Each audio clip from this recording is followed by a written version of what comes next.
Bom dia a todos que estão aqui para mais um evento do Centro de Estudos de Direito Municipal da Procuradoria-Geral do Município de Porto Alegre. Hoje, nós estamos com o nosso último evento de 2024 e para esse encerramento, nós convidamos o professor Pablo Mioso, que é professor da Faculdade João Paulo II, lá de Pelotas, e ele é procurador federal e é doutor em Direito pela Universidade de Freiburg, da Alemanha, é mestre em Direito Público e especialista em Direitos Humanos pela URGS. E ele vem trazer aqui a apresentação daquilo que foi objeto da sua tese de doutorado, hoje um livro editado pela Marcial Pons, que é Direitos Fundamentais Sociais sem Princípios ou Ponderações. Eu espero que vocês tenham uma excelente palestra hoje, com certeza teremos. E venho convidar todos que façam suas perguntas pelo chat. O professor ele vai nos trazer respostas e conversar conosco a respeito das dúvidas ao final do evento. E eu passarei todas essas dúvidas, então, assim que ele concluir a sua apresentação. Peço a todos que podem manter seus vídeos abertos, né, para alguma maior interação, assim que possível, e mantenham os microfones mutados nesse momento para melhor conforto de todos. Então, assim, desde já, eu passo a palavra para o nosso palestrante de hoje, professor Pablo. Obrigada pela aceitação do convite, professor. Bem, um bom dia a todos e a todas. Queria dizer, em primeiro lugar, que é um prazer poder dialogar com um público tão seleto. Agradecer o convite da doutora Karim. E já, se me permitem, iniciar o nosso diálogo, que a gente tem bastante coisa para conversar. Como a professora Karim, a doutora Karim adiantou, o tema da minha fala diz respeito à minha pesquisa, né, de doutorado e do livro que eu publiquei recentemente, já já vou falar sobre ele. O título da palestra é o título principal do livro, né, Direitos Fundamentais Sociais sem Princípios ou Ponderações. Eu penso que é um tema que tenha bastante conexão, que tem bastante conexão com o trabalho do advogado público, não só do procurador municipal, como do Estado, do âmbito federal, dos servidores, obviamente, que atuam junto aos procuradores, procuradoras, mas não só. É um tema acadêmico, mas que tem uma repercussão prática, né, muito grande, porque a temática dos direitos sociais é algo que vem ocupando o judiciário e a academia, né, desde a promulgação da Constituição de 1988, mas sobretudo a partir do final da década de 90, e é um tema ainda em aberto, né? A jurisprudência evolui constantemente sobre essa temática e a própria academia produz muita coisa no âmbito dos direitos fundamentais sociais. No entanto, a produção acadêmica e também a jurisprudência em certo aspecto está muito alicerçada numa concepção de direito constitucional, de direitos fundamentais, que foi importada, né, do contexto americano e mais especialmente do contexto alemão, que diz respeito à temática dos princípios e das ponderações, da técnica da ponderação. Então, a minha fala é exatamente sobre essa questão. Esse aqui é o livro, né, o resultado da tese. A tese foi publicada originariamente em alemão, né, pela editora Duncker und Humboldt, em 2021.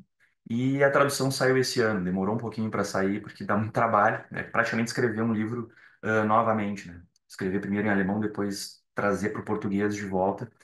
É um trabalho bem árduo, então demorou, mas saiu. Esse aqui é a capa, né?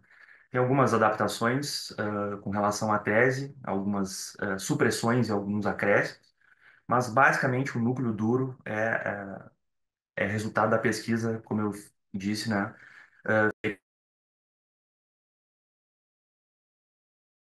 Pablo, tu mutaste teu áudio. É que estranho que Teu. eu não apertei nada, que o negócio mutou sozinho. Enfim, como eu vinha dizendo, é, esse livro, então, é resultado da tradução da tese original em alemão. qual foi a ideia da pesquisa, né? E o que que é a pergunta central, do texto? A pergunta é se, está correto, compreender e aplicar, né, interpretar e aplicar os direitos fundamentais sociais no Brasil a partir das categorias da teoria dos princípios, né? A ideia de princípios e ponderações. Imagino que vocês tenham familiaridade já com o tema, tendo em vista que, né, a maioria já é profissional, já tem um conhecimento mais aprofundado no direito, mas eu posso falar também rapidamente sobre a teoria.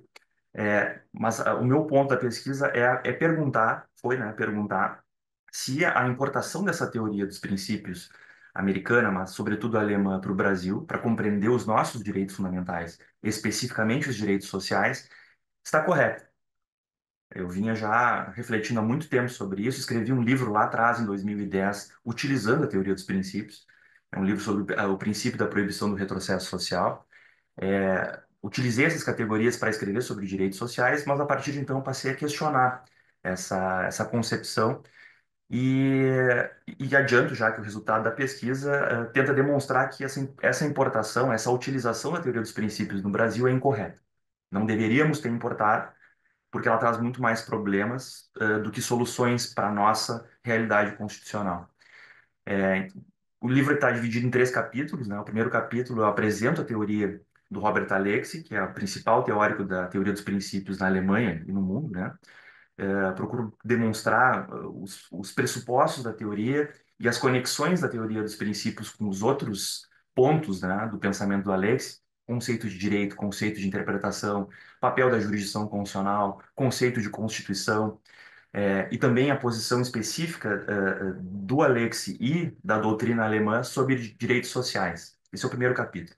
O segundo capítulo faz uma comparação bem singela entre a Constituição brasileira e a alemã e fala sobre a recepção da teoria dos princípios do Alexi no Brasil, como ela se deu e por quê, tá? Quem defende ela no Brasil, ou melhor, quem não defende, praticamente todo mundo defende essa teoria num primeiro momento, né, do segundo capítulo, e num segundo momento do segundo capítulo eu faço uma crítica. Daí, a teoria do Alex, todos os pressupostos, como eu disse, conceito de direito, conceito de interpretação, conceito de direitos fundamentais, conceito de norma, papel da jurisdição constitucional, enfim, e explico por que a teoria dele não é aplicável no Brasil, não deveria ter sido importada e, né, que foi um erro, na verdade, cometido pela nossa doutrina, embora seja hegemônico o ponto de partida no Brasil de que direitos fundamentais são princípios. Então, eu digo no segundo capítulo que eles não são princípios. Usando a própria teoria do Alex, eu demonstro que eles não são princípios. E aí, no terceiro capítulo, é a pergunta central da tese. Então, o que colocar no lugar da teoria dos princípios, já que ela é o ponto de partida praticamente hegemônico, axiomático, eu diria, no Brasil, para compreender e aplicar os direitos fundamentais sociais. E aí, nesse momento da tese, eu desenvolvo a minha tese, né? É, a partir da crítica, né? E proponho uma dogmática para os direitos fundamentais sociais no Brasil, sem as categorias da teoria dos princípios. E aí, claro, desenvolvo isso ao longo do capítulo. Não tem como falar sobre todo o livro na minha conversa com vocês hoje, então eu vou tratar de algumas questões dogmáticas dos direitos fundamentais sociais, da minha proposição, né, do que eu compreendo como que deveria ser um ponto de partida para uma dogmática no Brasil, mas não tem como esgotar. Algumas coisas, obviamente, ficarão de fora. E aí até um convite para vocês, se tiverem interesse, a leitura do livro, né? Existe um artigo que eu publiquei, na verdade eu publiquei alguns artigos que eu extraí, né, da tese, antes de publicar o livro. Um deles foi publicado na revista da Faculdade de Direito do Paraná, da Universidade Federal do Paraná, que o título é Direitos Fundamentais Sociais não são princípios. Que aí é uma tentativa só de demonstrar a crítica que eu fiz no livro, não tem nada de proposição, mas já dá uma noção para quem tem menos tempo, enfim, do que eu quis dizer, né? O livro, sim, aí apresenta a tese de forma completa. Mas é uma tese ainda também que precisa ser desenvolvida. Ela oferece bases para uma reconstrução da dogmática, ou seja, procurei, né, retirar os pontos de partida da dogmática atual, dos direitos fundamentais, e oferecer um novo ponto de partida, que precisa ser desenvolvido. Vocês vão perceber ao longo da fala por que que eu estou dizendo isso.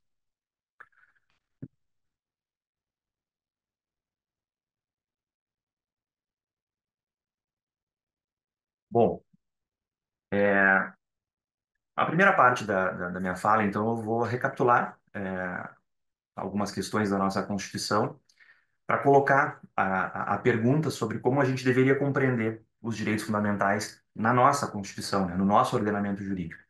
Então, você sabe, né, que a nossa Constituição, no título 2 trata dos direitos e garantias fundamentais, né? E no capítulo 2 do título 2 ela trata dos direitos sociais. Duas questões centrais aqui nesse primeiro contato com o problema dos direitos fundamentais dizem respeito, na primeira delas, a ideia de aplicabilidade imediata dos direitos fundamentais, que vem previsto no artigo 5º parágrafo 1º da Constituição, todos já devem ter ouvido falar disso.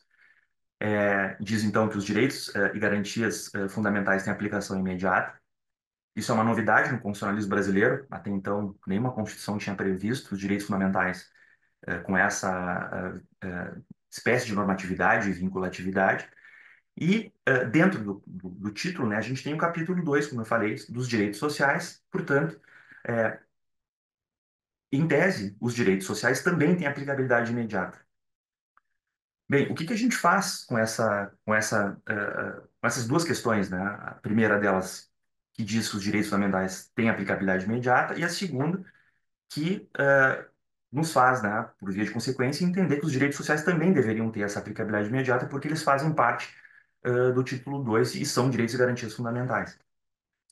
E essa talvez tenha sido a primeira pergunta que se fez, né, a partir de 88, com relação aos direitos sociais. O que que significa essa aplicabilidade imediata? O que que eu faço com esses direitos que vem previsto no artigo 6º, por exemplo, direito à educação, saúde, alimentação, trabalho, enfim, transporte, lazer, entre outros.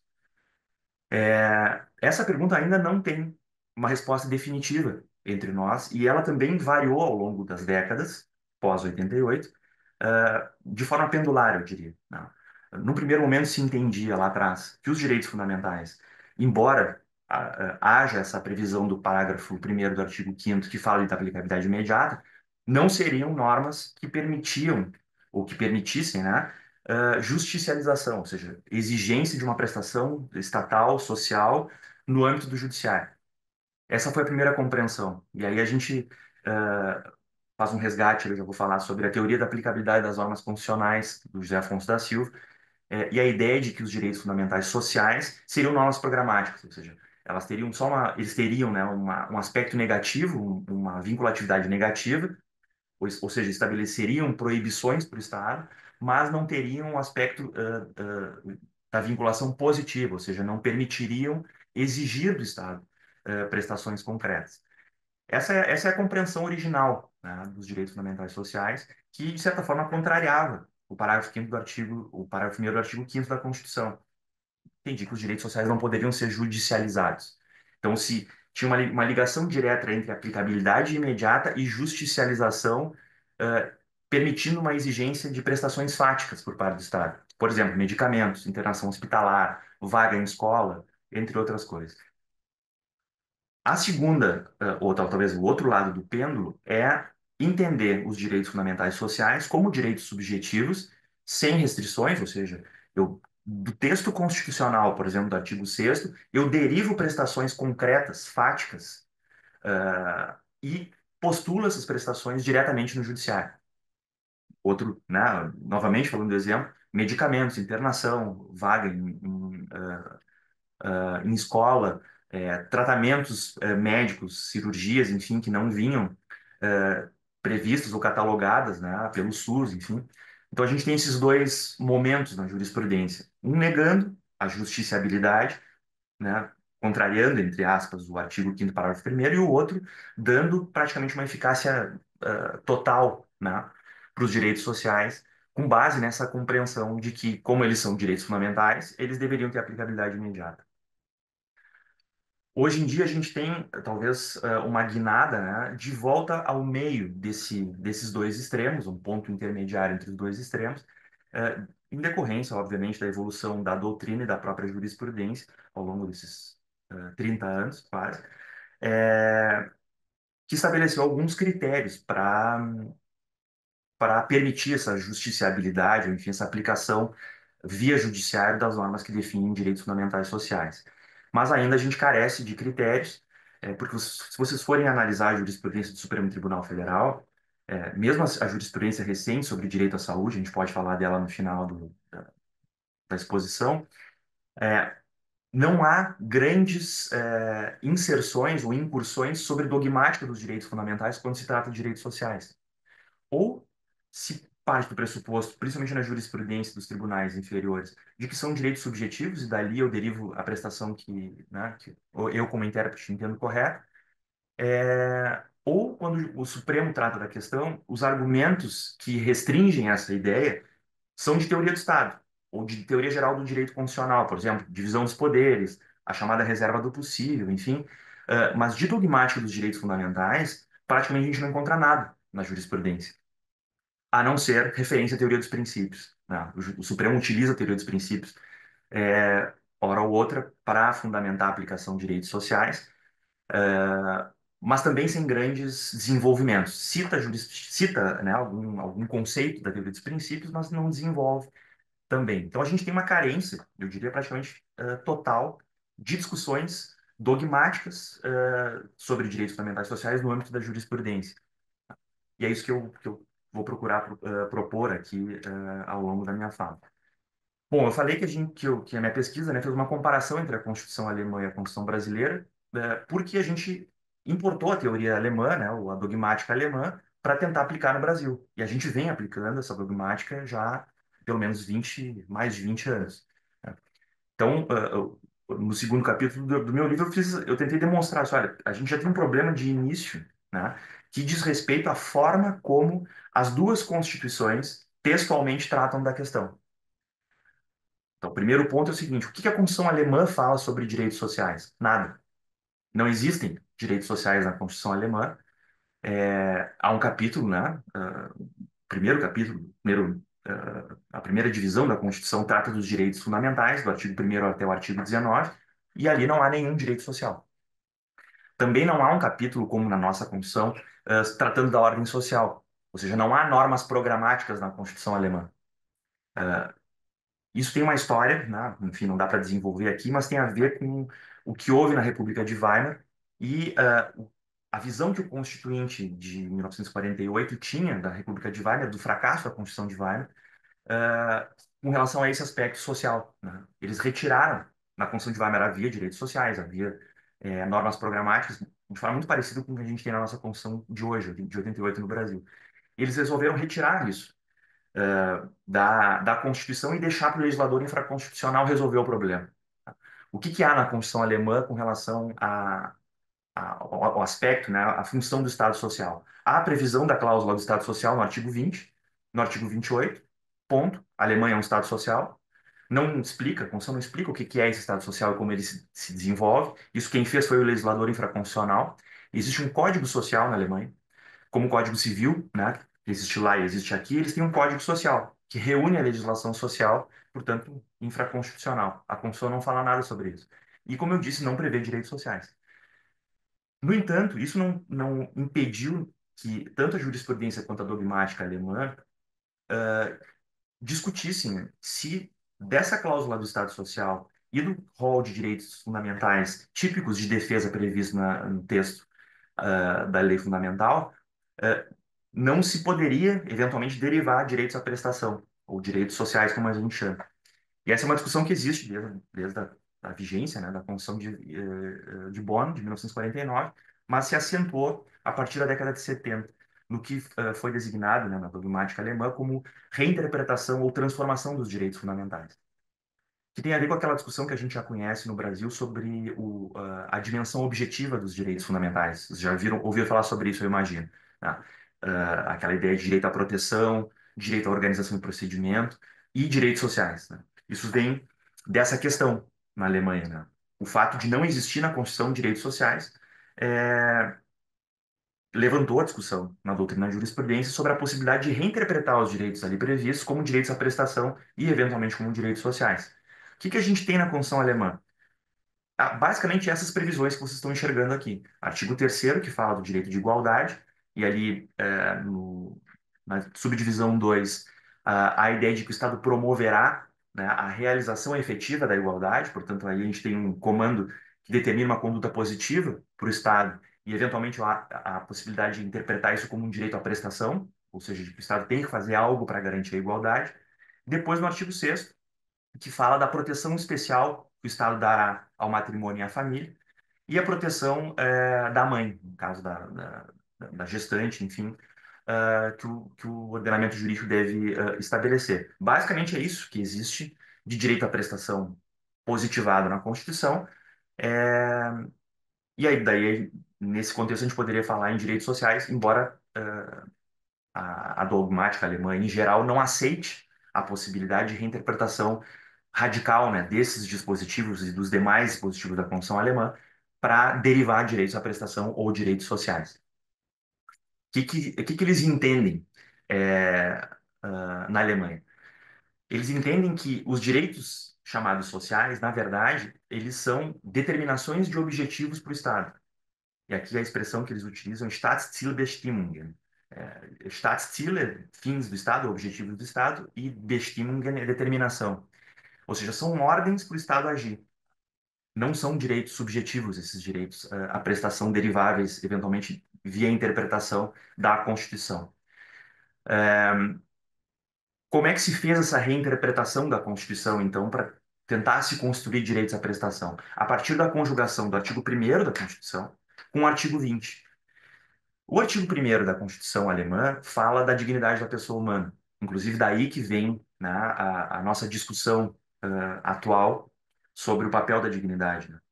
Embora a dignidade humana já venha prevista desde 1934 na nossa Constituição, ela foi alçada, né, a uma discussão central de direito constitucional pós 88 por influência alemã e por influência da Constituição portuguesa, que nos serviu de exemplo mais próximo.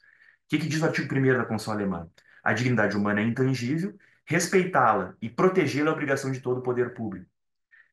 Aqui a gente tem dois aspectos da função da dignidade. Um, como direito de defesa, quando a Constituição fala em respeitá-la, ou seja, que o Estado tem que respeitar a dignidade, no sentido de que ele não pode ferir a dignidade. E um aspecto positivo, quando a Constituição fala em protegê-la. Essa ideia de proteção da dignidade permitiu à doutrina e à jurisprudência alemãs reinterpretar esse princípio, ou esse direito fundamental, como um direito à prestação, um direito a que o Estado faça alguma coisa para garantir a dignidade humana. Juntamente com essa ideia, vem a interpretação ou a utilização do artigo 20 da Constituição, que fala do Estado Social, que a Alemanha é um Estado social. Ou seja, a ideia de Estado Social, que já vinha previsto desde a Constituição de Weimar de 1918, conjugada com essa noção de que o Estado tem que proteger a dignidade, serviu de fundamento para que a doutrina e a jurisprudência alemãs construíssem uma ideia geral de que os direitos fundamentais que são direitos de defesa, poderiam ser reinterpretados como direitos à prestação. Juntamente com essa ideia, essas duas, né, vem a noção de igualdade real e liberdade real. A gente sabe que liberdade e igualdade formalmente previstas na legislação, na Constituição, não significam liberdade real ou igualdade real. Tá? Essa é a grande discussão do século XIX no direito constitucional. Essa transição, né, da forma para a matéria, para o conteúdo. Então, essa noção de que esses dois direitos ficam esvaziados se na realidade eles não forem concretizados, juntamente com a cláusula do Estado Social e da dignidade humana, permitiu essa chamada reinterpretação geral, né, dos direitos fundamentais como direitos à prestação. No entanto, como eu disse, esses direitos à prestação, eles são entendidos, mesmo quando é possível essa reconstrução, não como direitos subjetivos. Eles são entendidos como direitos objetivos, ou determinações de objetivos do Estado. Ou seja, eu não posso, na Alemanha, judicializar essa pretensão. Ou seja, o Estado tem o dever de garantir, só que eu não tenho a possibilidade de judicializar isso. Eu não posso exigir do Estado. O que parece um paradoxo, né? Mas, enfim, essa é a construção que a Alemanha fez. A única exceção que a doutrina aceita e a jurisprudência aceitam é a ideia de mínimo existencial, que vocês já devem conhecer também, tá? Que é um conjunto de prestações estatais mínimas que garantam, que tendem ou tendam a garantir a existência física, psíquica, cultural, social do indivíduo, né? A inserção do indivíduo na sociedade e também a garantia da incolumidade física, né, e psicológica do indivíduo. Essa ideia de proteção do mínimo é entendida como justicializável, a única delas, com base nessa construção que eu falei para vocês: dignidade humana, cláusula de Estado social, igualdade e liberdade materiais. Daí eu consigo derivar só esse direito, só o direito ao mínimo existencial como um direito social, né, no direito alemão. Então, esse já é um ponto de partida interessante para a gente começar a pensar o nosso problema, porque a gente importou uma teoria, né, a teoria do Robert Alex, teoria dos princípios, para resolver a questão da aplicabilidade dos direitos sociais no Brasil. Só que na Alemanha não há direitos sociais e a jurisprudência também não aceita essa reinterpretação geral dos direitos de defesa como direitos à prestação, e nem a doutrina aceita. Só o Alex defende isso, porque ele entende que os direitos sociais também são princípios e, portanto, poderiam ser aplicados pelos tribunais. Mas é só o Alex que defende isso e quem segue a teoria dos princípios na Alemanha. São os alunos do Alex, que também hoje são professores, são catedráticos em algumas universidades importantes lá. Mas o resto, a doutrina não aceita e a própria jurisprudência do Tribunal Constitucional Alemão não aceita essa ideia, né? Essa concepção de que os direitos fundamentais são princípios. Um outro ponto que eu acho interessante para a gente conversar sobre a nossa realidade aqui é uma ideia que o Alex, aí não uma crítica, estou adotando aqui uma concepção que o Alex defende, que a doutrina alemã defende também, em geral, que é uma chave de leitura de três pontos, ou três degraus, né, para compreender os direitos fundamentais. A primeira delas diz respeito a quem são os endereçados, ou seja, a quem se dirigem os direitos fundamentais, sujeito passivo. A segunda, os destinatários, ou seja, quem são os titulares dos direitos fundamentais, ou os sujeitos ativos da relação. E, por fim, os objetos, né, dos direitos fundamentais, ou seja, qual é o conteúdo desses direitos. E, basicamente, a jurisprudência e a doutrina alemãs, e entre nós não é diferente, aceitam a ideia que os direitos fundamentais eles podem ter um conteúdo de defesa, ou seja, algo que eu posso exigir no sentido de que o Estado se abstém de atuar, e um conteúdo da prestação, né? Algo que eu posso exigir no sentido de que o Estado faça determinada conduta, realize determinada conduta para garantir esse direito. Tanto os direitos individuais quanto os coletivos, e além disso, os sociais, podem ter esse duplo aspecto, tá? Isso a doutrina alemã e a brasileira, nisso, né, elas convergem. São pontos de partida importantes para a gente compreender o nosso problema. Essa ideia de endereçado, destinatário e objeto. Basicamente, a relação jurídica clássica, sujeito ativo, passivo e o objeto da relação, só que agora pensado no âmbito dos direitos fundamentais. Outra questão, né, outros conceitos que são importantes, que foram desenvolvidos na dogmática alemã, que entraram no Brasil, mas que não são muito bem compreendidos, dizem respeito a depois que eu transformo, né, o direito de defesa num direito à prestação, que forma esse direito assume e que conteúdo esse direito assume. Isso eu divido dessa forma, né, dessa maneira. Então, o direito à prestação, ele, quanto à forma, ele pode ser um direito à prestação normativa, fática, originária ou derivada. O que quer dizer isso? Esses conceitos aparecem de forma desorganizada na discussão alemã, na década de 70, sobretudo, e 80, mas aparece de forma muito forte. O que seria um direito à prestação normativa? Um direito a exigir que o Estado crie normas para regulamentar o direito, para depois ele ser aplicado. O direito à prestação fática é um direito de exigir que o Estado faça alguma coisa em concreto. Me dê uma prestação pecuniária, me dê um medicamento, me dê, enfim, uma vaga numa escola, uma creche, qualquer coisa do gênero. Prestação originária é aquela que eu consigo derivar diretamente da Constituição sem legislação infraconstitucional, ou seja, do texto constitucional eu derivo uma prestação normativa ou fática. E derivada, prestação derivada, é aquela que eu pressuponho legislação infraconstitucional, ou seja, eu tenho um direito fundamental com base na legislação. Tudo isso aparece na doutrina alemã, como eu disse, de forma organizada. Alguns defendem que os direitos são fundamentais, se possível, a sua reinterpretação são só direitos à prestação normativa, outros defendem que são fática e normativa, outros defendem que é originária, outros que é derivada, são derivados. Não há uma hierarquia, né? Uma organização dogmática, hierárquica para dizer quando que eu tenho um caso e quando que eu tenho outro. Quanto ao conteúdo, ou seja, aquilo que de fato vai ser exigido, A gente também encontra a ideia de direito à proteção, que pressupõe, na verdade, a legislação, proteção via legislação, direito à organização e procedimento, por exemplo, a criação de instituições públicas e processos para concretização de direitos. Pense no INSS, por exemplo. O INSS é uma autarquia federal, então é uma organização, né, da Previdência Social, e o procedimento também vem previsto na legislação, que diz respeito a como eu exijo uma prestação previdenciária do Estado via INSS. Um exemplo só para vocês entenderem o que que é esse conteúdo, né, do direito. E, por fim, o direito à prestação em sentido estrito, que é aquele direito social, o direito à prestação de algo concreto. Como eu disse, isso não vem organizado na doutrina. São conceitos que são defendidos de forma caótica, eu diria, na discussão. Então, esquematicamente, a gente poderia compreender dessa forma, né? Direitos fundamentais, eles podem ter conteúdo de defesa ou de prestação, quando a gente fala em prestação no que diz respeito à forma, eles podem ser uma prestação fática, normativa, originária ou derivada. E quanto ao conteúdo, podem ser um direito à proteção, organização e procedimento ou direito social, né? Prestação em sentido estrito. Qual o problema dessa compreensão? Se a gente usar essas categorias, por exemplo, eu posso entender que o direito à prestação, ele é originário, ou seja, ele vem direto da Constituição, e pode me, em termos de conteúdo, me permitir exigir um direito à prestação em sentido estrito, um direito social, que é como a gente compreende no Brasil. Olha, há um direito social na Constituição, da Constituição mesma eu posso derivar uma prestação originária, ou seja, eu não preciso de legislação infraconstitucional, e eu exijo diretamente no Poder Judiciário uma prestação fática, ou seja, o direito em concreto. Eu posso entender que isso não é assim. Que o direito à prestação ele é derivado, ou seja, que ele precisa da legislação infraconstitucional para depois eu poder exigir do judiciário.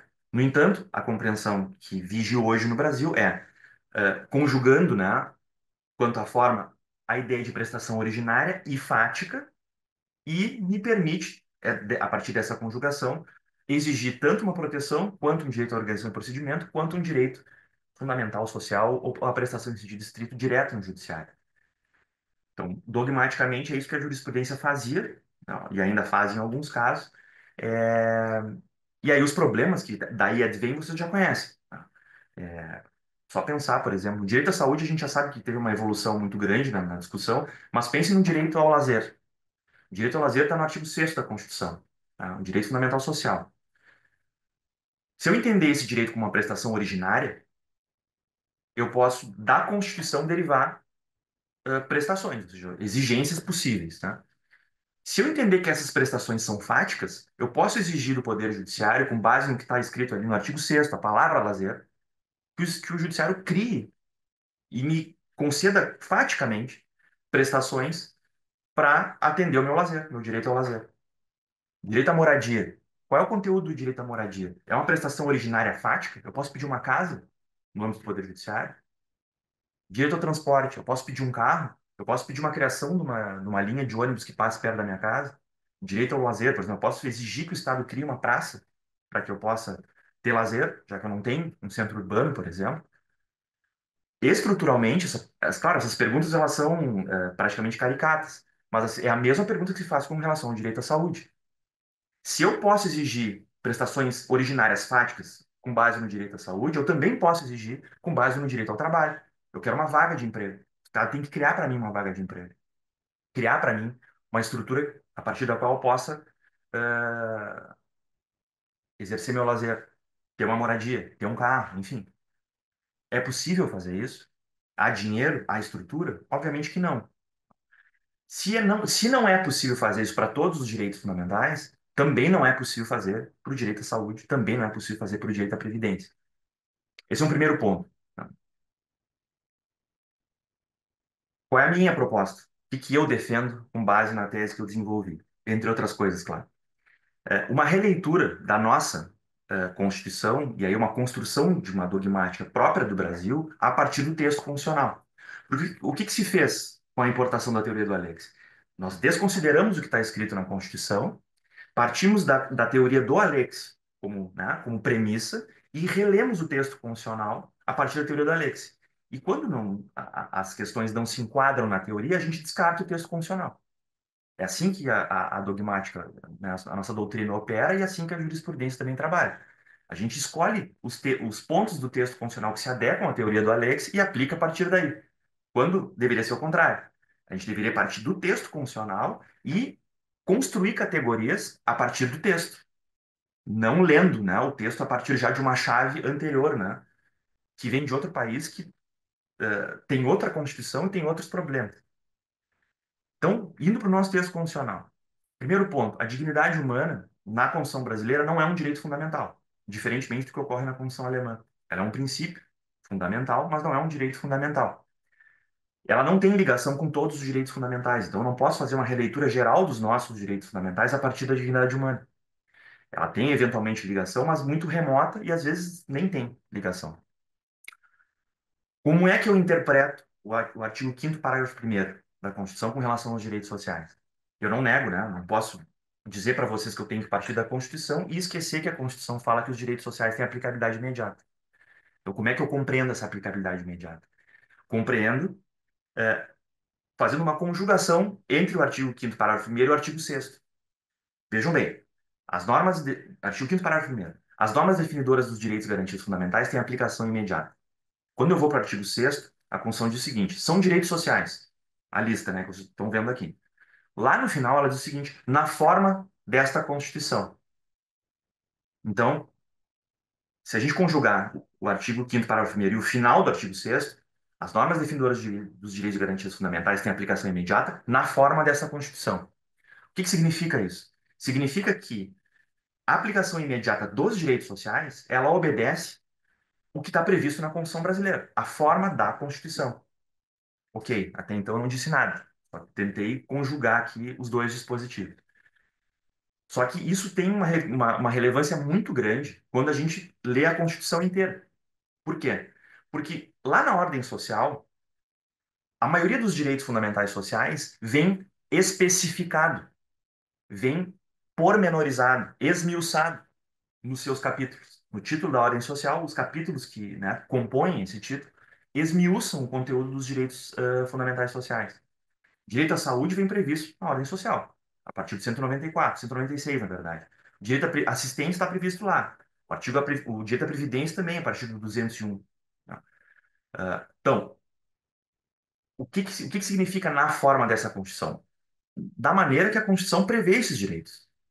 Então, eu preciso, como ponto de partida para construir uma dogmática, para interpretar os direitos sociais, fazer uma interpretação conjugada do artigo 6º com os artigos que sucedem ali, o 194 da ordem social.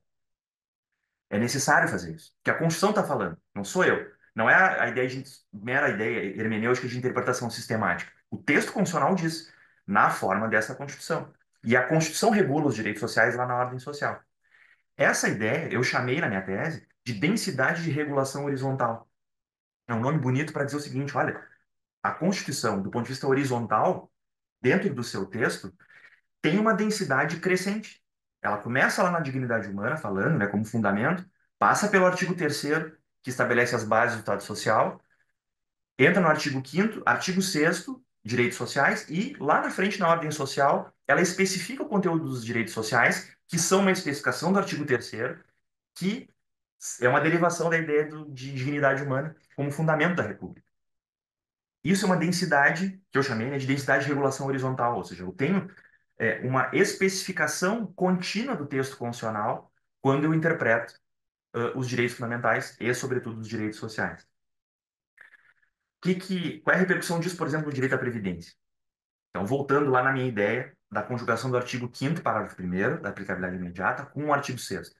Lá, artigo 6º diz o seguinte: são direitos sociais a previdência social na forma dessa Constituição. Então, eu vou ter que procurar dentro da Constituição o que ela diz sobre o direito à previdência social, e ela tem um capítulo dentro do título da ordem social sobre a previdência. E diz lá no artigo 201, a previdência social será organizada, daí fala de regime geral, enfim, caráter contributivo e filiação obrigatória, equilíbrio financeiro e atuarial, né, ou seja, a previdência ela precisa do orçamento, e no final do dispositivo ela diz o seguinte: e atenderá, na forma da lei, a cobertura desses eventos que vêm listados nos incisos. incapacidade temporária, proteção na maternidade, salário família, auxílio reclusão, pensão por morte, enfim. Quando a gente fala nessa densidade de regulação horizontal, e a gente conjuga o artigo 5º parágrafo 1º, o artigo 6º, final, na forma dessa Constituição, e o artigo 201, final, na forma da lei, o que que a gente tem? A ideia de que os direitos fundamentais sociais têm aplicabilidade imediata na forma dessa Constituição, que remete à regulamentação do direito fundamental para a lei, na forma da lei, na forma da Constituição primeiro, depois na forma da lei.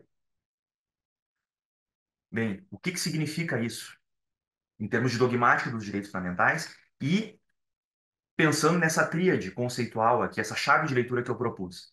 Eu tenho que ver agora o que que essa conjugação desses três dispositivos dizem para eu poder interpretar o direito fundamental à previdência. Primeiro, quem é o endereçado, quem é o destinatário e qual é o objeto desse direito. A gente volta lá para o artigo 201. Quem é o destinatário desse direito? Quem é o sujeito passivo, de acordo com o que a Constituição está falando?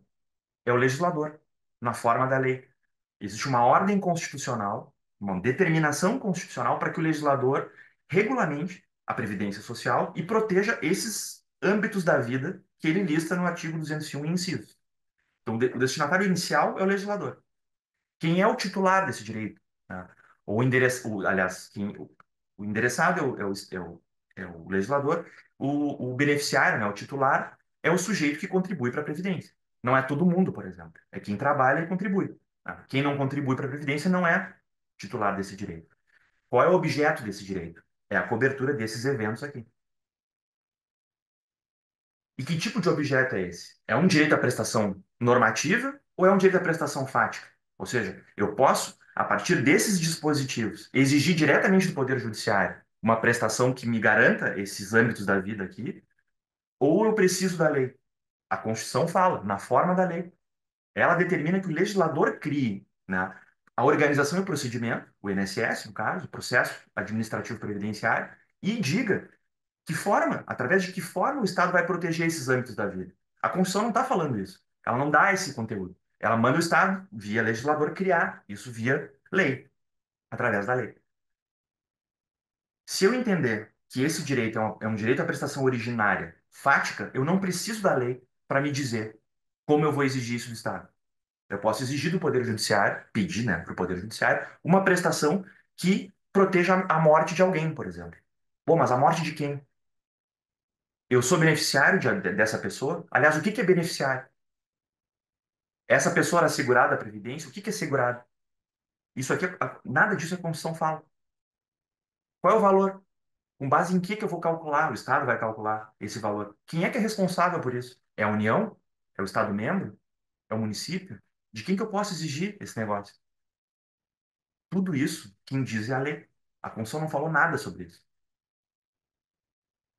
Eu não, em princípio, eu não posso dizer que isso é um direito à prestação originário fático.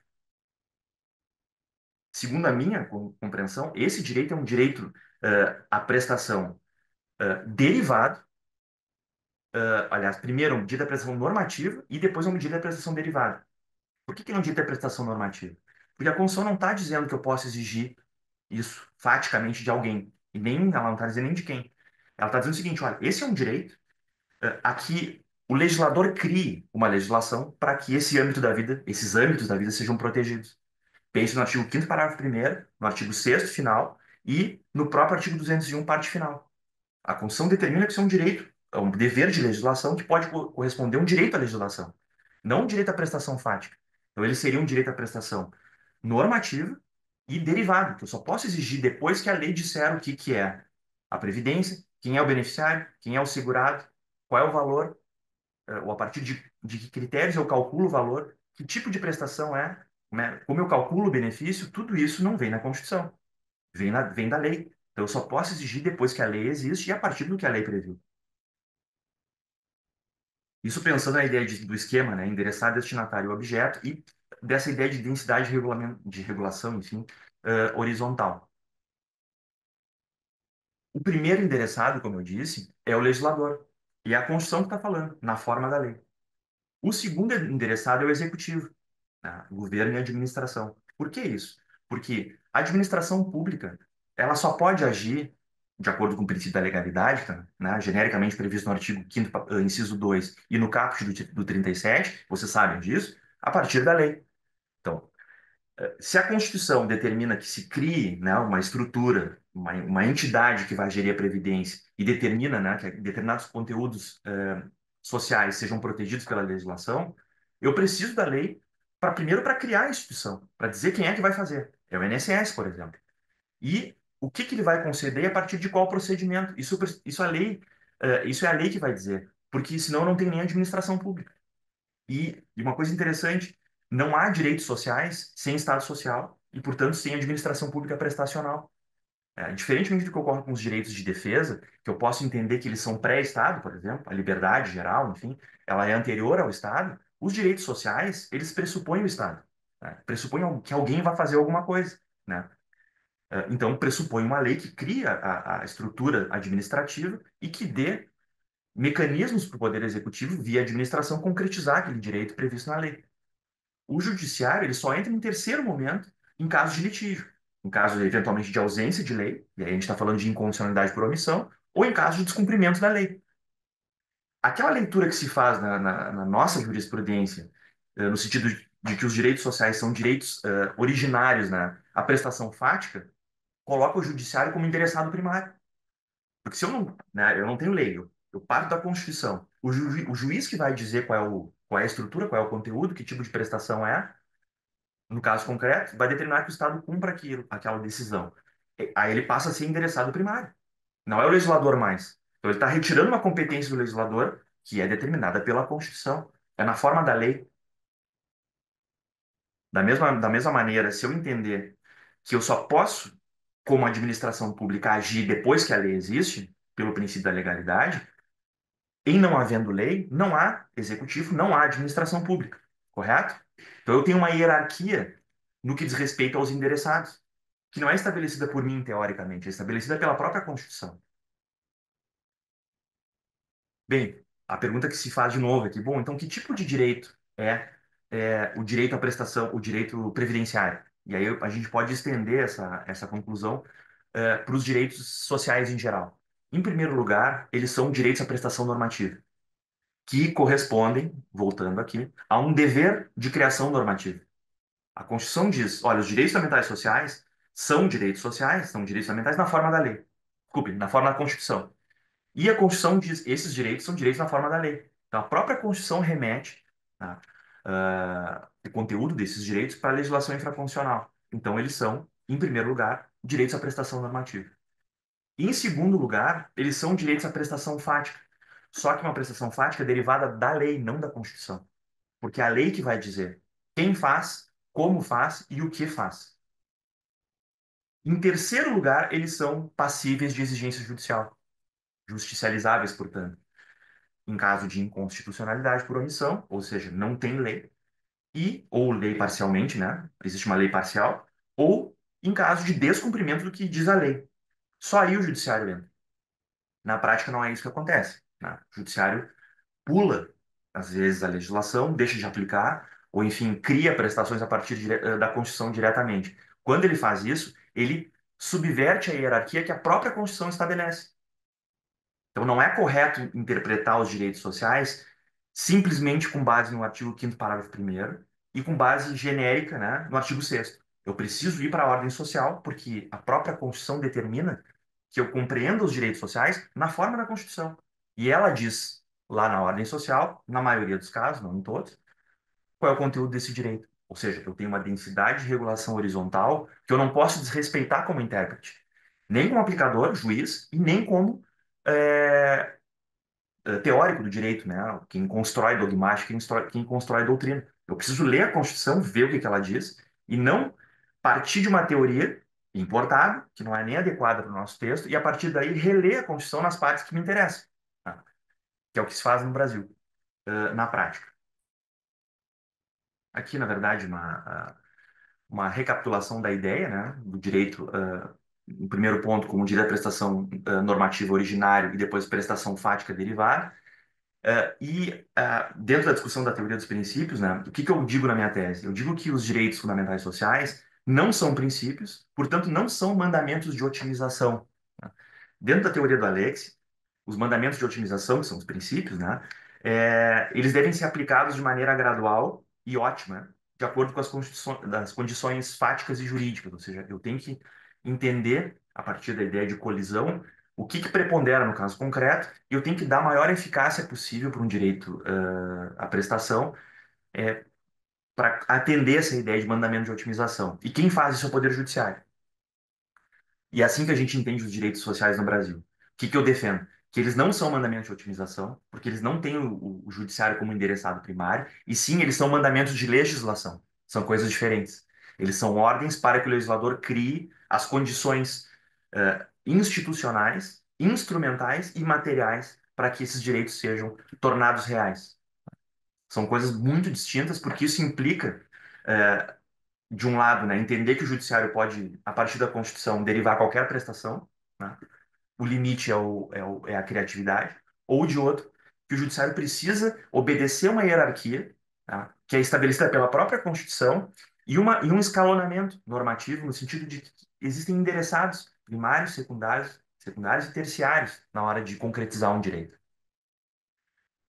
No direito à previdência, o Supremo Tribunal Federal tem seguido essa ideia. No entanto, ele não utiliza nenhuma dessas categorias que eu propus aqui para vocês, mas a ideia central ele segue. Ele diz, olha, o direito à previdência, com base no artigo 201 ali, é um dever que o Estado tem de criar uma legislação infraconstitucional.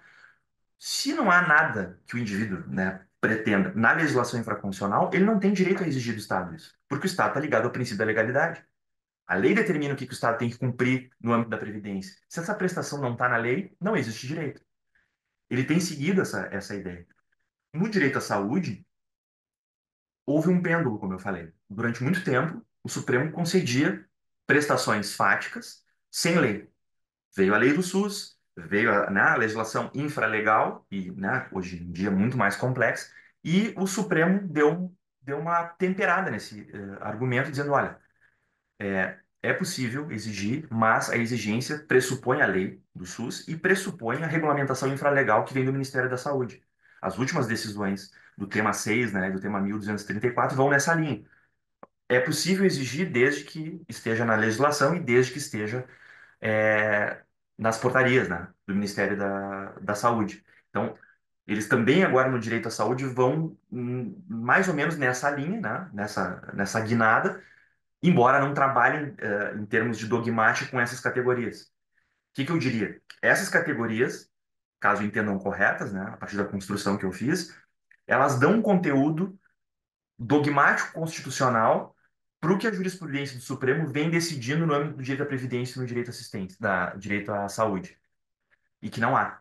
Vocês podem procurar isso na jurisprudência, vocês não vão achar categorias dogmáticas precisas. A minha tese oferece essas categorias, embora vá de encontro no que, em geral, a jurisprudência entende, né, sobre os direitos sociais e de encontro ao que a própria doutrina vem defendendo desde sempre. Portanto, é uma tese contra-majoritária e totalmente minoritária. Só eu defendo isso no Brasil. Esquematicamente, então, já me direcionando para o encerramento, como é que eu deveria compreender o direito à previdência? Isso serve, em regra, para todos os direitos sociais. Por isso que eu disse que são bases para uma reconstrução dogmática. A partir desse ponto de partida, está certo, né? Eu preciso construir dogmáticas daí setoriais, ou seja, para cada direito fundamental ou social, porque eles variam, né? O próprio texto constitucional é super complexo quando ele regulamenta cada direito social na ordem social. A própria saúde, previdência e assistência são bem diferentes, né? Tem nuances ali que não podem ser desconsideradas, então eu preciso desenvolver dogmáticas de cada um dos direitos sociais. Mas a parte geral seria essa, né? Eles são direitos à prestação, que, em regra, são só normativas, ou seja, eu só posso exigir que o Estado legisle, tá? O direito fundamental social, ele é primariamente um direito a exigir que o Estado legisle. Só depois que ele legislar, aí ele vira um direito à prestação fática derivada, derivada da lei, não da Constituição. Bom, mas então eu vou esvaziar o direito social. Não, porque eu tenho mecanismos no direito brasileiro para exigir normas. Por exemplo, o mandado de injunção, né? Que é um instrumento de controle de constitucionalidade por omissão que eu posso exigir que o judiciário resolva o problema da ausência normativa total ou parcial. Excepcionalmente, a Constituição prevê o direito à educação básica como direito originário, direito à prestação originária fática, porque ele dirige não só ao legislador, mas também ao executivo. Ele vincula o executivo na educação básica, no ensino fundamental e no superior, não. E, inclusive, prevê sanções, né, genéricas em caso de descumprimento desse direito. Então, ele pode ser entendido como único, do ponto de vista textual da Constituição, direito à prestação originária fática, ou seja, eu posso exigir do Estado, município, no caso, porque o município é responsável pela educação básica, e aí isso tem a ver com o trabalho de vocês, uma vaga. O município tem que dar um jeito, porque a Constituição está determinando que o executivo também é um endereçado direto, né, desse direito fundamental. Nos demais direitos fundamentais, vocês podem ler. Embora nem sempre a Constituição use a terminologia na forma da lei, ela faz isso de forma tácita. Ela remete a regulamentação dos direitos fundamentais à legislação infraconstitucional. Pense no direito à saúde. Ela não fala que o direito à saúde é um direito na forma da lei, mas ele é um direito garantido pelo Estado através de políticas econômicas e sociais. O que é uma política econômica e social? Uma política pública. Quem é que faz política pública? É o Poder Executivo, mas com base na lei. O Poder Executivo propõe uma política pública, só que eu preciso do Congresso legislando para criar essa política pública. E depois vem a administração pública prestacional e executa na prática a política. Então, da mesma forma como o direito à previdência, a Constituição remete a regulamentação do direito à saúde para a lei. Então, o endereçado primário continua sendo o legislador. O secundário é o executivo, porque ele pressupõe a lei para poder executar. Né? Então, deem uma lida depois nos outros direitos fundamentais, vocês vão perceber que faz sentido. Tá? Não precisam concordar, mas a ideia é, como eu disse, questionar a compreensão atual e propor algo diferente. O que não se fez nesses últimos 30 anos praticamente, na discussão sobre direitos sociais. Aqui, na verdade, é só uma repetição do que eu acabei de dizer para vocês. É, claro, tem toda uma construção depois disso, né? Eu falei até agora do conteúdo dos direitos sociais, né? A forma e conteúdo como eles se apresentam a partir da minha concepção. Qual é o passo seguinte da tese, né? No capítulo terceiro? É estabelecer as categorias dogmáticas daí para oferecer como funciona a relação, oferecer pressupostos, né? Para entender como funciona a relação entre Constituição e lei. Qual é o papel do legislador? O que ele deve fazer? Né? E aí eu trabalho com uma categoria chamada conformação dos direitos fundamentais, que é uma categoria desenvolvida na Alemanha, em contraposição à categoria da restrição dos direitos. Então eles trabalham com essa dicotomia.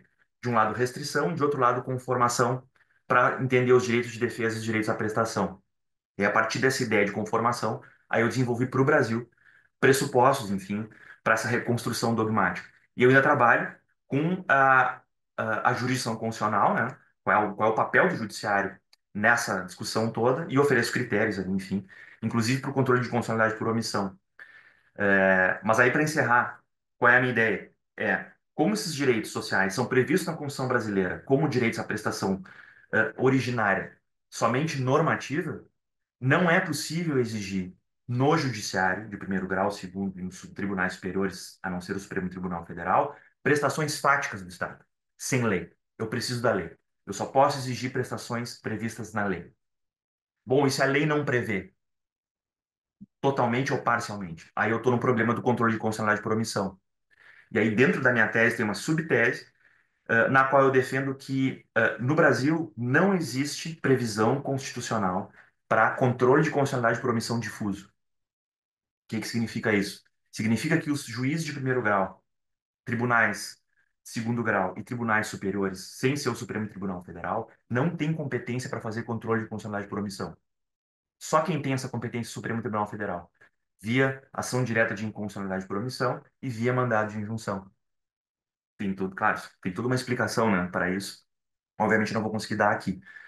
Mas tem um artigo que eu publiquei, depois eu posso passar para a doutora Karim. E na minha tese tem essa explicação também de forma mais pormenorizada. Para fechar, então, o sistema, né? No sentido de oferecer o conteúdo e a forma dos direitos fundamentais sociais e qual é a repercussão disso na prática, enfim.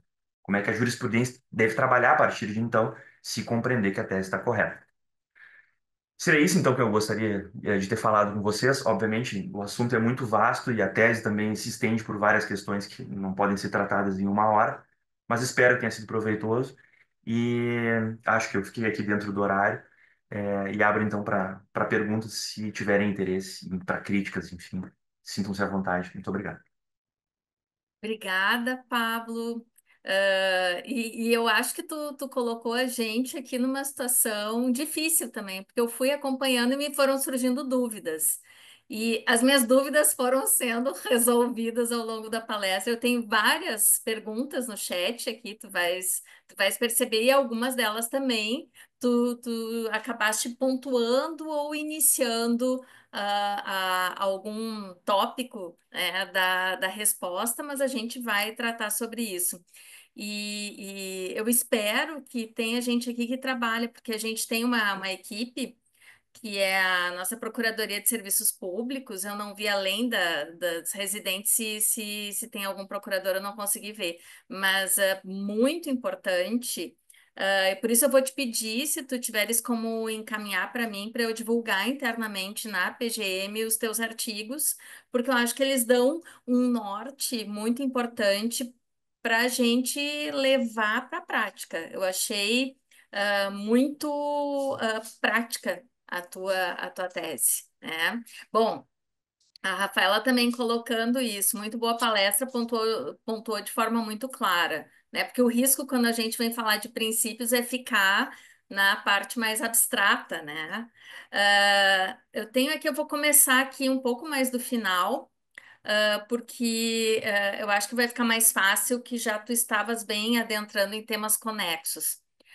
A Bibiana, nossa residente, ela está colocando o seguinte: Bom dia. Considerando as suas críticas à teoria dos princípios do Alex, como o senhor avalia o papel das instituições jurídicas, como a Advocacia Pública e o Ministério Público, na efetiva proteção. Ai, peraí, que o meu mouse aqui deu. Na efetiva proteção dos direitos fundamentais e sociais no Brasil? Bem, essa é uma pergunta central, né? Muito boa. Depende da instituição, né? Cada instituição tem a sua função. Ministério Público e Advocacia Pública, como você sabe, tem funções muito distintas, né? E Defensoria Pública também, nesse aspecto. Então, o que que eu diria primeiro sobre a advocacia pública, que é o nosso âmbito aqui? A advocacia pública, em certo sentido, eu não quero ser pretensioso aqui, com base na minha experiência, isso pode não corresponder à realidade nacional, enfim, nem à realidade de vocês. A nossa defesa judicial do Estado, né, município, o Estado-membro e a União, quando entra a questão dos direitos sociais, ela está muito presa à dogmática dos princípios. Enfim, a gente está refém, né, da discussão sobre a teoria dos princípios. Então, o que que a gente alega nas contestações que defendem o Estado? Olha, reserva do possível, separação dos poderes, Uhum. enfim, princípio da legalidade. Basicamente é isso, né? Em termos de Exato. teoria da Constituição. Ninguém dá bola para isso. Não, a jurisprudência passou por cima disso há 30 anos atrás. E não há nenhuma outra forma da gente abordar isso, né, essas discussões, é, de forma robusta, ou seja, a gente não tem argumentos jurídico-constitucionais e nem filosóficos, né, para atacar essa jurisprudência que segue a teoria dos princípios. Bom, a minha tese propõe esses argumentos. Se a gente, como advogado público, começar a defender essas categorias de forma robusta mesmo, adaptar as nossas defesas a esses pontos de partida. Isso, olha, quando a jurisprudência fala em princípio da proporcionalidade no âmbito dos direitos sociais, ela não está falando nada. Quando ela está falando, por exemplo, da proteção, proibição de proteção insuficiente, vocês já viram essa tese, né? No âmbito dos direitos sociais. O duplo aspecto do princípio da proporcionalidade. Eu escrevi sobre isso na minha tese, dizendo, olha, esse princípio não se aplica para os direitos sociais. Eu demonstro de onde vem esse princípio, para que tipo de direito à prestação ele se aplica, e demonstro que ele não se aplica para os direitos sociais. O Supremo utiliza isso. Quando a gente começar a defender, demonstrar assim, olha, quer usar esse princípio, não dá para usar nesse âmbito aqui. Então, a não ser que tu desenvolva como, né, doutrina, enfim, jurisprudência, o que nem a Alemanha desenvolveu. Por exemplo, esse é só um exemplo. Essa tese, por exemplo, de que os juízes do primeiro grau, segundo grau e terceiro grau, não tem controle de constitucionalidade por omissão. Ninguém defendeu essa tese no Brasil nunca. Fui eu que inventei essa tese. Tem todo um conjunto de argumentos para demonstrar isso. Vocês não veem todos os dias os juízes fazendo controle de constitucionalidade por omissão? Eles não têm essa competência. Ponto final. Eu quero ver alguém escrever um artigo para dizer que eu estou errado. Não tem, não tem previsto na Constituição esse negócio, entendeu? Isso foi a jurisprudência que desenvolveu do nada, porque os juízes se autoconcederam esse poder. Então, se o juiz não tem esse poder para fazer controle de constitucionalidade por omissão, ele precisa daí migrar para a dogmática dos direitos fundamentais para poder aplicar. Bom, agora eu propus uma dogmática que não permite que ele faça isso. Só que a gente tem que levar essa discussão para o judiciário, tem que levar essa discussão até o Supremo. A própria decisão que o Supremo tomou agora, no caso do tema 1234, sobre a competência dos entes da federação, né, para fornecimento de medicamento, ele diz o seguinte: olha, até quando o medicamento custar, enfim, mais do que 201 salários mínimos anuais, a competência da União, né, vocês sabem dessa discussão, né? Depois vai para o Estado e município e tal, a União repassa a verba. E aí ele diz o seguinte: quem é que tem competência para colmatar a lacuna ali da ausência de previsão do medicamento na lista do SUS? É a União, porque é o Ministério da Saúde que faz isso via aquele órgão que me esqueci o nome, Conitec, acho que é. Na minha tese eu defendo uma concepção de que só quem tem competência constitucional para analisar essa questão jurídica é o STJ. Porque isso é um caso de omissão, correto? Não tem previsão na portaria. A Constituição fala, sempre que a ausência de norma constitucional tornar inviável o exercício de um direito fundamental, cabe mandado de injunção, correto? Correto. O juiz de primeiro grau não tem essa competência para colmatar, né, a Constituição e a legislação infraconstitucional. De quem é essa competência? É do STJ, está lá no artigo 105. Lá no artigo 105 diz, compete ao STJ julgar mandado de injunção quando a autoridade competente para criar a norma é ministro. Como quem tem que criar o Ministério da Saúde, a norma, né, que vai colocar o medicamento na lista do SUS, eu só poderia discutir essa questão via mandado de injunção na STJ. Só que, claro, o Supremo agora diz que não, que é a Justiça de primeiro grau que pode fazer isso. Pô, mas ninguém nunca defendeu essa tese. Porque isso é um controle de constitucionalidade. Eu poderia dizer, tá, isso é um controle de ilegalidade, né, por omissão. Porque eu tenho a lei e eu não tenho uma regulamentação infralegal. Aí tá bem, eu posso discutir então se isso é um problema de ilegalidade por omissão ou de inconstitucionalidade por omissão, e aí a gente vai ver de quem é a competência. Essa é uma questão um pouco mais difícil. Mas quando eu estou tratando de controle de ausência de normas infraconstitucionais, de lei, é o Supremo só que pode fazer isso. E, no caso nosso prático, né, quando não há lei, tem que fazer esse tipo de controle. Claro, quando é municipal, daí envolve outra discussão, que é mandado de injunção dentro do TJ, enfim. Mas isso tudo tem que ser levado para o judiciário, na minha opinião. Claro, E até, se alguém e lê a a- tese, né? Porque daqui a pouco ninguém vai ler, isso nunca vai chegar a lugar nenhum. Mas tem essa proposta, enfim. Pablo, até achei assim essa tua tese muito corajosa, até tendo em vista praticamente a expansão que teve, né? O Alexis sempre reinou absoluto nessa área, né? Então, é uma tese corajosa e é uma tese muito concreta. Eu achei assim bem menos romântica, né? Ela parte do pressuposto, é pé no chão, estamos no Brasil, o que que dá para fazer no Brasil, como é que isso está adequado à nossa realidade jurídica, né? Agora Exatamente. tem aqui o Pablo, que faz esse contraponto, porque tem gente que vai achar que não é uma tese simpática, né? Porque não está abrindo espaço a que se pleiteie tudo, mas digamos assim, a gente está eu, no meu caso, também sou advogada pública, como tu, só que no âmbito municipal e tu no âmbito federal.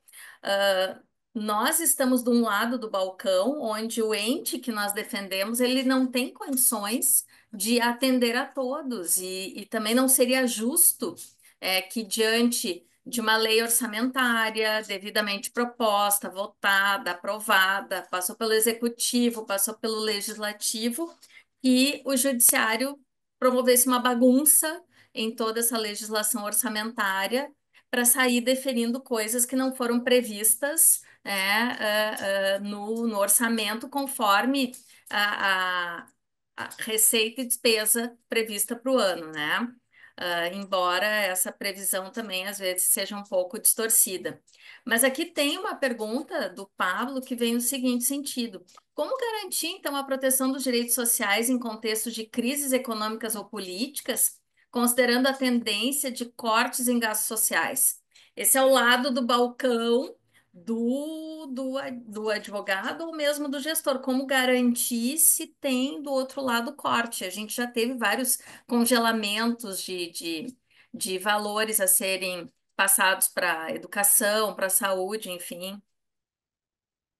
Essa é uma pergunta que transcende o problema da dogmática, né? É uma pergunta de teoria do Estado, enfim, de relação entre os poderes. O que eu diria é o seguinte, a teoria dos princípios também não garante isso. Nenhuma teoria vai garantir isso, né? Como eu estabelecer uma garantia teórica de que os direitos sociais não vão ser tocados por problemas econômicos? Isso é impossível, porque sempre vai haver uma relação direta entre o poder aquisitivo, né, aquisitivo não, o poder de gasto do Estado com a prestação social. Isso é inexorável. O E nem, cobertor sempre vai ser curto, né? As claro, necessidades humanas, elas são infinitas e as exato, e nenhuma teoria possibilidades é que precisam ser geridas, né? Pensem bem, a teoria dos princípios, ela não resolve esse problema. O que que ela faz? Ela permite que, topicamente, uma pessoa ou outra exija do judiciário algo que o Estado não pode dar. Mas no global, o problema continua.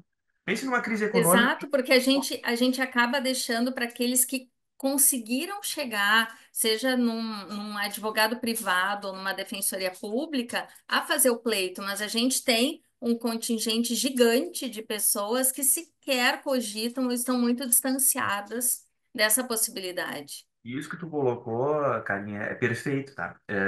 Vocês devem conhecer o professor Virgílio Afonso da Silva, já ouviram falar?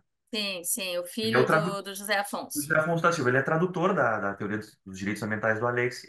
Fez doutorado com o Alex na Alemanha. E ele tem um artigo publicado em alemão, mas tem um outro em português também, em que ele fez um estudo empírico em São Paulo sobre quem estava conseguindo acessar no judiciário o direito à saúde. Tá? Um estudo empírico, da Ah, USP. importante, eu não conheço Legal. esse, Eu vou ver se eu esse acho. artigo. Eu vou ver se eu acho nas minhas coisas, em português, e te mando. Qual foi a conclusão que ele chegou, tá? É um artigo bem antiguinho, assim, que grande parte das pessoas em São Paulo que acessavam o judiciário para conseguir uma prestação social na saúde é, eram as pessoas que não precisavam. Eram pessoas que, inclusive, tinham plano de saúde. Plano de saúde não dava, a pessoa furava a fila do SUS para ganhar mais rápido, com uma ação judicial. Por que isso? Porque a Defensoria Pública, que é quem deveria atender as pessoas que têm, né, carência, enfim, e normalmente não têm acesso ao SUS, ela não é capilarizada, ela não existe em todo lugar. Normalmente ela está no centro, dos grandes, né, em capitais, pior ainda, fica muito mais centralizada. E a pessoa não tem acesso a advogado privado, né? Então, quem necessita na prática desses direitos, ele não é atendido pelo judiciário. Então, é uma falácia também, e até uma ingenuidade. Claro, muitas vezes a gente, e eu também não tenho experiência empírica, né, em tudo que é lugar, obviamente, tenho acadêmica. Às vezes a gente parte de um pressuposto de que uma teoria veio para resolver tudo, sabe? É tudo lindo, é um direito desejado muito mais do que o real, né? E que parece estar funcionando. Só que a gente tem que estudar para ver se está funcionando.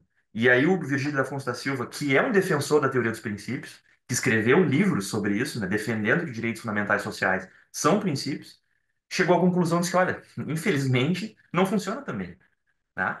Se eu entender como princípio e aplicar isso de qualquer forma no judiciário, também não funciona. Então, eu diria, a minha teoria não resolve esse problema. Eu não tenho essa pretensão de resolver o problema de crises econômicas e a repercussão disso nos direitos sociais. Esse é um problema macro, não é de dogmática, né? O que que a dogmática deve fazer? De novo, tá? Ela deve primeiro partir da Constituição e estabelecer conceitos e sistematizações para que na prática a gente interprete e aplique, né, os direitos fundamentais sociais. Esse problema da crise, ele deve ser filtrado pela dogmática. A crise é um problema político-econômico, né? Que afeta os direitos fundamentais sociais o tempo inteiro, que eventualmente pode virar uma lei, enfim, né? Passa pelo Congresso. como é que a dogmática funciona depois da crise? Ela oferece uma chave de leitura para o pro problema. Tá? Só que eles são problemas diferentes. Eu não posso vir com um problema político-econômico para dentro da Constituição e desconsiderar o texto constitucional e a própria dogmática e tentar resolver no judiciário esse problema. Não é assim que funciona, não pode ser assim. Tá? Porque eu estou passando por cima do texto constitucional quando eu falo isso, né? Quando eu faço isso. Respondendo objetivamente a pergunta, não tenho resposta, e eu acho que nenhuma teoria que trate direitos fundamentais ou uma dogmática responde esse problema. Porque isso é um problema político, não é um problema de direito constitucional e de aplicação, né, da Constituição. A não ser, claro, quando a gente está falando de legislação que restringe direitos previstos na Constituição ou previstos na legislação infraconstitucional. Por exemplo, o princípio da proibição do retrocesso. Escrevi um livro sobre isso também. Aí é uma outra questão, controle de constitucionalidade, é um outro problema, né? Está conectado com a minha discussão aqui, mas é uma outra discussão. É uma discussão de Sim. política, de economia, de teoria da Constituição, de controle de constitucionalidade e lá na frente uma discussão sobre direitos fundamentais sociais. A O gente tem que Pablo, só me pediram para ver se tu podia tirar do modo apresentação para tu apareceres um pouco mais. Uhum. E, e, e aí aqui tem uma pergunta que é da Stephanie. Agora tu passaste para o. Ah, tá, agora deu. Tem uma pergunta que é da Stephanie, mas eu acho que ela já entrou nas respostas aqui. Como é que se poderia estabelecer critérios mais objetivos para aplicar os direitos sociais, já que a gente tem esse universo do nosso sistema em que quem acaba fazendo isso é a interpretação dos magistrados, né? Ah, ah, essa pergunta, na verdade, a minha interpretação dela, já vou dar, Stephanie, embora a tua pergunta seja para o professor, mas esses critérios, pelo que o Pablo disse, teriam que ter sido dados pelo legislador. Só que aí a gente entra numa outra problemática, que é sobre o princípio democrático, né? Quem são. Quem é o sujeito dos direitos, quem são os nossos legisladores, né? Quem faz as normas, por que que nós escolhemos, e aí já vem um outro problema, né, sobre as normas, mas me parece que os legisladores que nós escolhemos desconhecem essa problemática, né, ou estão apartados delas e às vezes acabam querendo contemplar o seu eleitorado, talvez sem tanta racionalidade. O que que acontece? Quem tem que oferecer esses critérios, além da legislação, obviamente, né, é a própria dogmática. A dogmática os professores de direito constitucional, quem escreve sobre direitos fundamentais, tem que oferecer esses critérios para que o judiciário não fique com uma amplitude, né, absoluta para dizer qual é o conteúdo da Constituição ou não. Então, o que que a gente tem? Tem a Constituição primeiro, então a gente tem que compreender o que a Constituição diz, e aí a minha proposta vem nesse sentido, né, oferecer uma compreensão diferente do que o texto constitucional diz, eh, e estabelecer, daí a segunda parte da tese que eu não falei, estabelecer critérios para o que o legislador deve fazer a partir da Constituição, né? E ali tem, na tese, algumas linhas, né, de raciocínio. E aí tem o legislador, cria a legislação, e aí a dogmática tem que oferecer uma interpretação dessa relação entre Constituição e legislação para informar o judiciário para dizer, olha, isso aqui é um direito à prestação normativa que foi executado, né? Foi densificado de forma vertical pela lei, a lei diz isso, aquilo e aquilo outro. E a partir daí criar dogmáticas setoriais, como eu falei. Uma dogmática do direito à saúde, que diz a forma, o conteúdo do direito à saúde na Constituição, quais são os deveres que decorrem da Constituição para o legislador, quais são os critérios que o legislador tem que cumprir para, né, para atender esses deveres? E a partir daí, o que que a legislação diz para o Estado via SUS, para o que o SUS deve executar, enfim. Quais são os tipos de tratamento, os tipos de medicamento, né, as estruturas que o SUS vai dispor para a população poder exercer esse direito. Só depois disso tudo feito é que o judiciário tem que se meter para controlar de forma parcimoniosa, né? E respeitando essa hierarquia, essa sequência normativa, para ver se o Estado fez as coisas de maneira correta, normatizou de forma correta e executou de forma correta. O que acontece? O que que a gente tem hoje? A gente pulou todas essas etapas.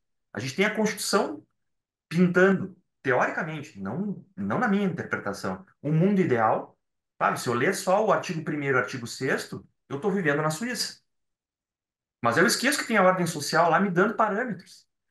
Eu não posso fazer isso. Então, se eu faço isso, leio só o artigo sexto, aí acabou, porque eu derivo qualquer coisa dali, peço para o judiciário qualquer coisa e fico refém da ausência de critérios e da boa vontade do juiz, que normalmente, né, são pessoas boas que querem fazer o bem, fazem o bem para aquela pessoa e destroem o sistema ou desestabilizam o sistema.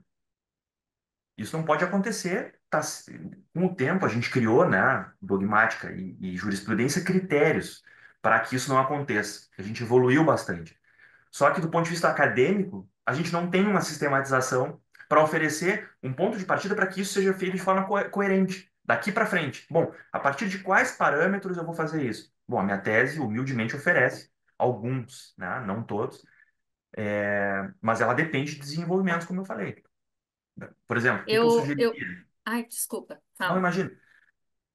Enfim, se lerem a tese e acharem que é Uhum. pertinente, enfim, quiserem pesquisar na área dos direitos sociais, tentar entender se essa forma de compreender os direitos sociais pode, né, oferecer desenvolvimentos e, a partir daí, criar isso. Para que lá na frente se crie um corpo dogmático robusto que permita o judiciário se alicerçar em algo bem construído do ponto de vista dogmático para tomar decisões coerentes. Hoje, o que que a gente tem, como eu disse? Uma linha de interpretação baseada só na teoria dos princípios. Não tem mais nada. Ou eu adoto a teoria dos princípios, ou eu fico batendo na teoria dos princípios, que é uma briga hercúlea, porque É. ninguém propôs nada diferente. Então, quem é que vai contrariar o Alex? Ninguém. Ainda mais quem não tem uma teoria. Não tem nada para falar contra o Alex, a não ser reserva do possível e separação dos poderes que ninguém dá bola, né? Agora tem. Obviamente, não estou me colocando no Agora eu. patamar do Alex, né? Mas é alguém que ofereceu alguma Sim. coisa diferente. Sim, eu acho que a gente tem que compreender que a tua, digamos, abordagem, ela não diz que o Alex é ruim, mas diz que ele é adequado para a Alemanha, né? Eu acho que é Perfeito. nessa linha. E aqui eu tenho uma pergunta da Ana Clara. No que dá para a gente se inspirar? Talvez isso saia um pouco do âmbito jurídico, tá? Ah, da questão da estrutura, como estão as políticas públicas da Alemanha e a concretização dos direitos sociais do Brasil. O que a gente pode se inspirar? Olha, o primeiro ponto que a gente pode se inspirar é o que eu estou defendendo aqui. O que que a Alemanha fez com base na experiência deles, tá? A Constituição de Weimar de 1918 criou o Estado Social na Alemanha, né? Constitucionalizou, positivou direitos sociais e estabeleceu normas programáticas para o Estado. Problemas econômicos da década de 20, ela não teve vazão. Ou seja, nem a doutrina aceitou aquilo como vinculativo, né? Também por uma estrutura da própria Constituição, e nem a jurisprudência, enfim, aplicou esse capítulo da Constituição como se fosse auto-aplicável, enfim, executável, né? Vinculativo. Depois vem o período da ditadura, né? Do nazismo. E aí, a gente tem uma nova Constituição depois de 49, depois da Segunda Guerra Mundial, que retirou isso da Constituição. Por que que eles retiraram isso da Constituição? Porque eles entenderam que o funcionamento do Estado Social ele está ligado diretamente ao problema econômico. Isso foi o que aconteceu na década de 20. Uma crise econômica bárbara, depois da Primeira Guerra, impediu que o Estado Social se concretizasse. Ponto final, não tem dinheiro, acabou a discussão. E isso na política, depois, claro, virou debate, né? Parlamentarismo versus retomada da monarquia, aquela coisa da Alemanha e depois acabou no nazismo. Eles retiraram da Constituição isso e determinaram que o legislador e o executivo, né? Que lá é um parlamento, parlamentarismo, então o executivo está ligado diretamente ao legislativo, estabelecesse as políticas públicas para concretizar o Estado Social. E foram fazendo isso de forma gradativa, né? Depois da retomada econômica, enfim, criaram o Código Social e o Estado Social funciona muito bem, obrigado. Ninguém fala na Constituição, né? A não ser quando tem problema de mínimo existencial, tem dois casos só.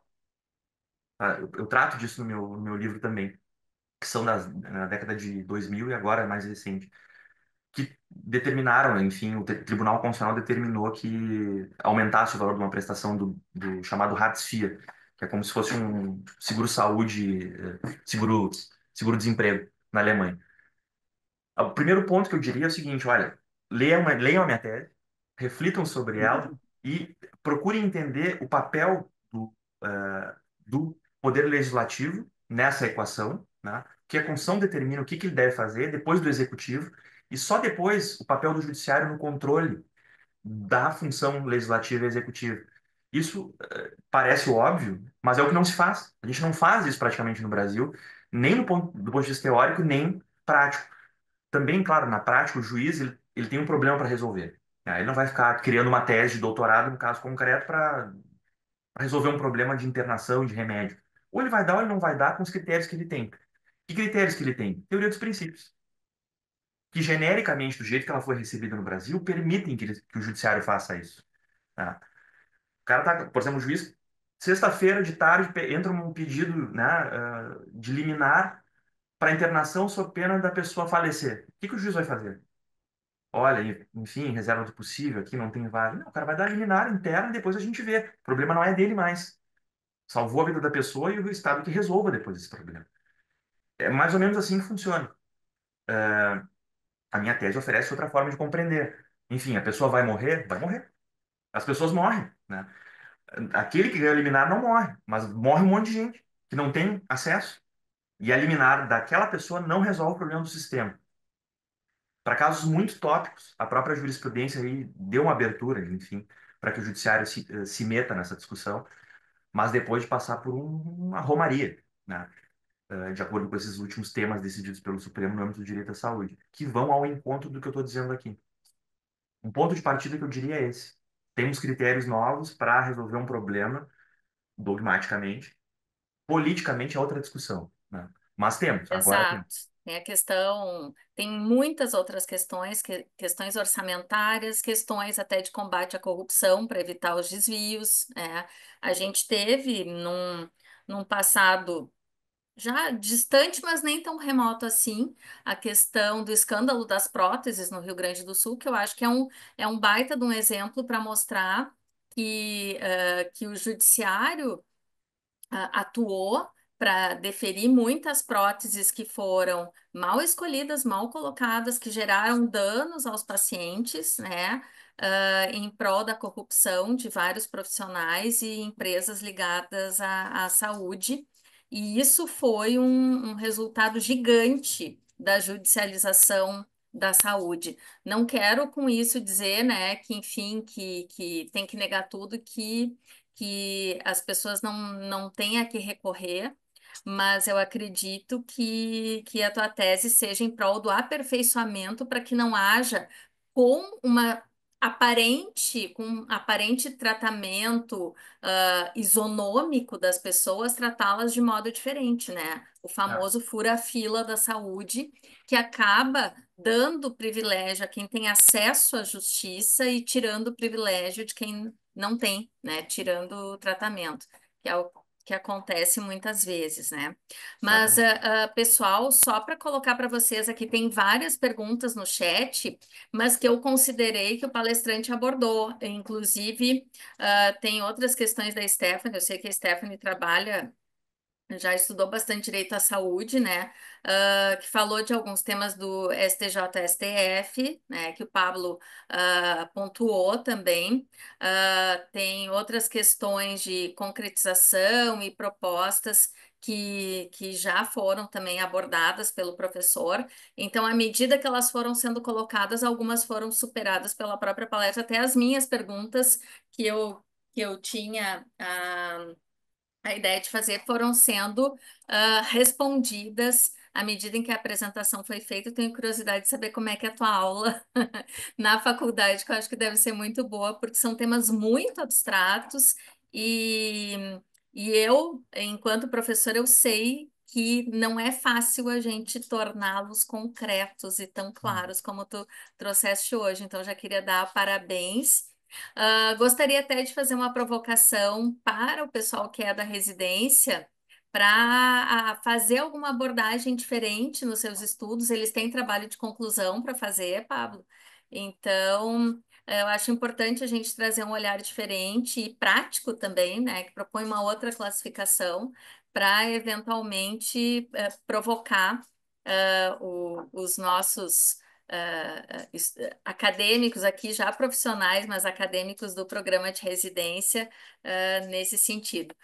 Muitos elogios eu recebi aqui, inclusive no WhatsApp, a concretude da tua aula.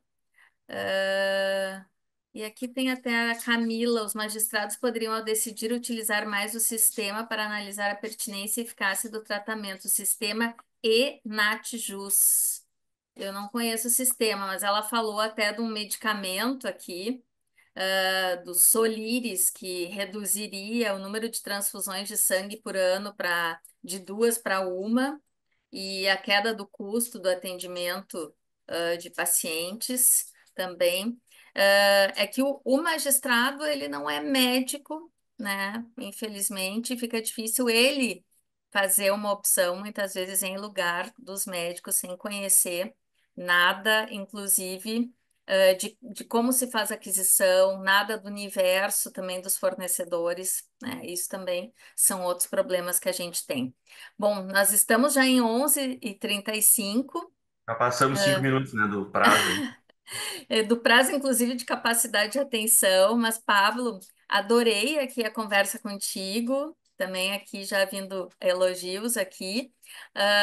Tu és sempre bem-vindo a participar aqui e traga para nós as atualizações. Vou aguardar teu material, quero passar para os colegas aqui, pessoal aqui elogiando também mais no chat. E então convidar a todos que estão nos assistindo para as nossas próximas aulas. Os próximos eventos vão ser em 2025, a partir do final de fevereiro, tá? Em fevereiro, os residentes eles vão ter outra atividade acadêmica para fazer. A Stephanie aqui pedindo outra aula mais aprofundada do tema, acho que ela gostou. E então sigam as redes sociais, é @pgm.poa. E acompanhe, então, ano que vem, o que que a gente vai estar propondo em termos de aulas, palestras. Meus agradecimentos aos residentes que estiveram conosco hoje, a todos os servidores e demais participantes. Sobretudo, mais uma vez, Pablo, muito obrigada pela tua disponibilidade e pela excelente apresentação. Amamos aqui, tá? Obrigada a Maravilha. todos e um bom dia de trabalho, gente. Até logo.